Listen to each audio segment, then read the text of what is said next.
मैं नंदलाल उपाध्याय, शिक्षक जनता सहयोग इंटर कॉलेज मई खड़गपुर आजमगढ़, अंग्रेजी पढ़ने वाले छात्रों को मैं प्रेजेंट परफेक्ट टेंस के विषय में बताने चल रहा हूँ। आप लोग ध्यानपूर्वक सुने। प्रेजेंट परफेक्ट टेंस में हैज़ और हैव सहायक क्रिया का प्रयोग होता है तथा क्रिया के तीसरे रूप का प्रयोग किया जाता है। यहाँ हिंदी वाक्यों में क्रिया के अंत में चुका होगा, चुका हूँगा, चुके होंगे आदि शब्दों का प्रयोग होता है। इसके द्वारा हम यह जानते हैं कि यह प्रेजेंट परफेक्ट टेंस का वाक्य है। सर्वप्रथम टेंस का पहचान करना बहुत आवश्यक है। बगैर पहचान के हम अनुवाद नहीं कर सकते।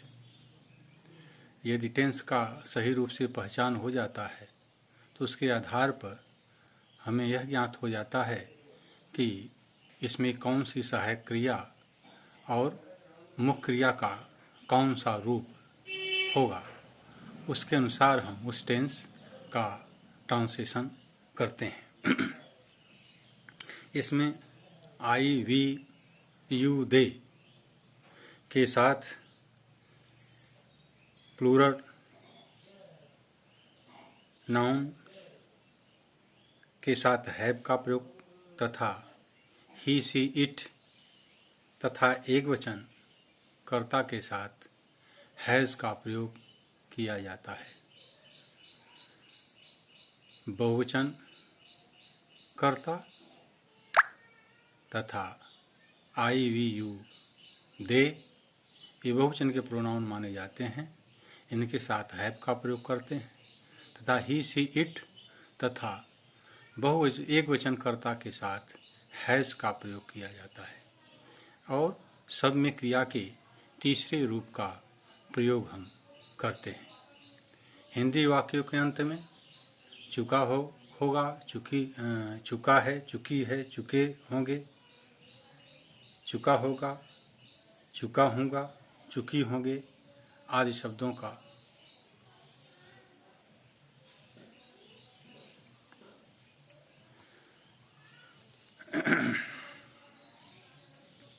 प्रयोग चुका होगा, चुकी होंगी, चुके होंगे तो यह फ्यूचर परफेक्ट कंटीन्यूअस टेंस में प्रयोग होता है। इसमें चुका है, चुके हैं, चुकी है, ली है, गया है, किया है आदि शब्दों का प्रयोग किया जाता है। गागेगी का प्रयोग फ्यूचर टेंस में होता है। प्रेजेंट टेंस में है, हो, हूँ, पास्ट टेंस में था, थे, थी, फ्यूचर टेंस में गागेगी का प्रयोग होता है। तो जैसे मैंने भोजन कर लिया है, I have taken my food. मैंने भोजन कर लिया है, I have taken my food. I बहुवचन का प्रोनाउन माना जाता है, इसलिए इसके साथ हैव का प्रयोग हुआ तथा क्रिया के तीसरे रूप टेकन, टुक, टेकन का प्रयोग हुआ। ऐसे ही तुम पत्र लिख चुके हो, you have written a letter.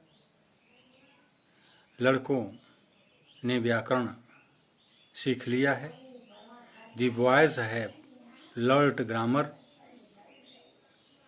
इसी प्रकार लड़कियां गाना गा चुकी हैं, द गर्ल लड़की गाना गा चुकी है, गर्ल हैज़ संग ए सॉन्ग। यहाँ गर्ल एकवचन है इसलिए हैज़ का प्रयोग हुआ।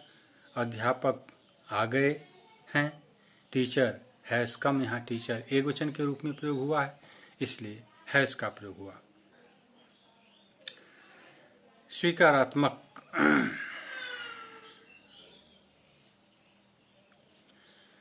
वाक्यों में वह घर जा चुका है, ही हैज गॉन होम।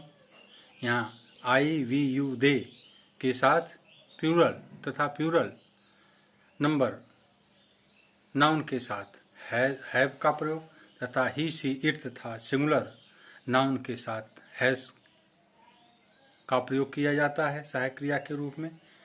वे भोजन कर चुके हैं, वे बहुवचन का प्रोनाउन है, इसलिए दे के साथ हैव का प्रयोग हुआ। हम खेत जोत चुके हैं, we have ploughed the field. वह सिनेमा देख चुकी है, she has seen the cinema. तुमने किताब पढ़ ली है, you have read the book. तो यहाँ जो है आई वी यू दे के साथ हैव का प्रयोग हुआ, ही सी इट के साथ हैज का प्रयोग किया गया। सबसे पहले कर्ता, इसके बाद हैज या हैव जो उपयुक्त हो सहायक क्रिया, तत्पश्चात क्रिया के तीसरे रूप का प्रयोग, इसके बाद अन्य चीज़ों का प्रयोग होता है। ऐसे ही निगेटिव सेंटेंस में नकारात्मक वाक्यों में हैज या हैव के बाद हम नॉट लगा देते हैं। हैज या हैव के बाद नॉट का प्रयोग किया जाता है। जैसे वह घर नहीं आया, वह घर नहीं गया है, he has not gone home. सहायक क्रिया और मुख्य क्रिया के बीच में नॉट का प्रयोग। उसने पत्र नहीं पढ़ा है, he has not read the letter. उसने भोजन नहीं किया है, he has not taken food meal. हमने खेत नहीं जोता है, we have not ploughed the field. मैंने स्नान नहीं किया है, we have not taken bath. तो यहाँ हम देखते हैं कि हैज या हैव तथा क्रिया के तीसरे रूप के बीच में जो है नॉट शब्द का प्रयोग करके निगेटिव सेंटेंस नकारात्मक वाक्य बनाया गया। वैसे ही इंट्रोगेटिव सेंटेंस हैं, इसमें दो प्रकार के वाक्य होते हैं। एक तो प्रारंभ में प्रश्नसूचक शब्दों से आरंभ होते हैं, दूसरे हैं कि वाक्य के बीच में प्रश्नसूचक शब्दों का प्रयोग होता है। जहाँ वाक्य के प्रारंभ में प्रश्नसूचक शब्दों का प्रयोग हुआ है, वहाँ हैज या हैव को कर्ता के अनुसार, अगर एक वचन का कर्ता है तो हैज, बहुवचन का कर्ता है तो हैव का प्रयोग करते हैं। उसको हम कर्ता से पहले लिख देते हैं। अगर वाक्य के प्रारंभ में प्रश्नसूचक शब्द का प्रयोग हुआ है तो इसके बाद हम कर्ता लिखते हैं, फिर मुख्य क्रिया का तीसरा रूप लिखते हैं, इसके बाद शेष चीजें लिखते हैं। जैसे क्या वह घर गया है, क्या वह घर गया है। वह एक वचन का कर्ता प्रोनाउन है, इसलिए हैज का प्रयोग होगा, हैज ही गॉन होम। प्रश्नसूचक चिन्ह, हैज ही गॉन होम। क्या तुमने पत्र लिखा है। वाक्य प्रारंभ में क्या शब्द, प्रश्नसूचक शब्द आया, और तुमने पत्र लिखा है, तुमने यानी यू, तो यू के साथ हैव का प्रयोग, have you written a letter. प्रश्नसूचक चिन्ह, क्या तुमने भोजन किया है, हैव यू टेकन मील। या क्या वह मर चुका है, हैज ही डाइड। ही कर्ता एक वचन का, इसलिए हैज का प्रयोग। क्या हम सिनेमा देख चुके हैं, have we seen the cinema. We बहुवचन का प्रोनाउन, इसलिए हैव का प्रयोग। वह कहाँ गया है। अब यहाँ वाक्य के बीच में प्रश्नसूचक शब्द कहाँ शब्द आ गया, तो सबसे पहले प्रश्नसूचक शब्द, इसके बाद सहायक क्रिया, फिर कर्ता, इसके बाद क्रिया।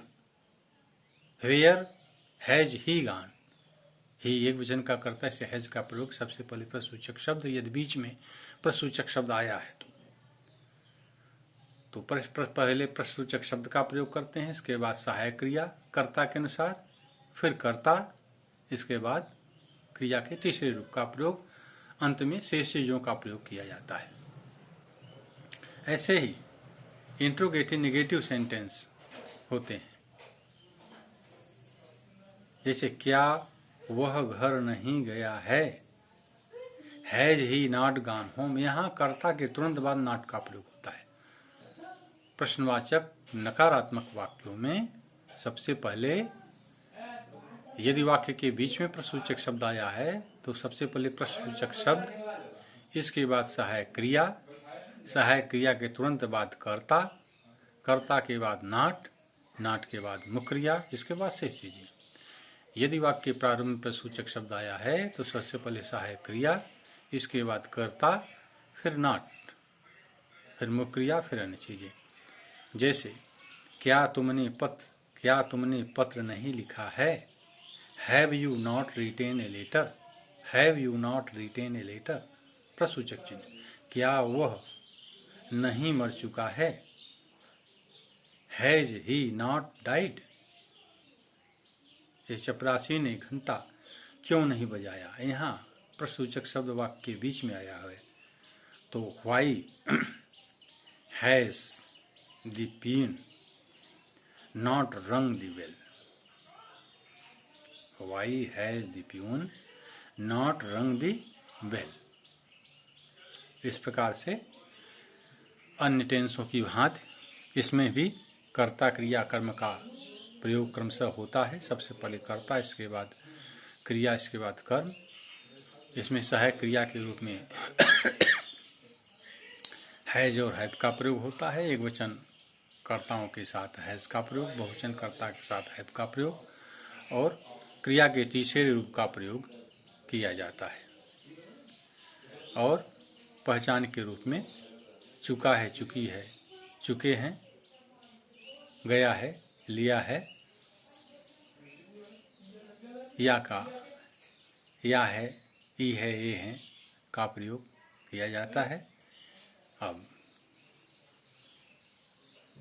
प्रेजेंट परफेक्ट कॉन्टिन्यूअस टेंस को कल बताएंगे। आज यहीं तक। Thank you.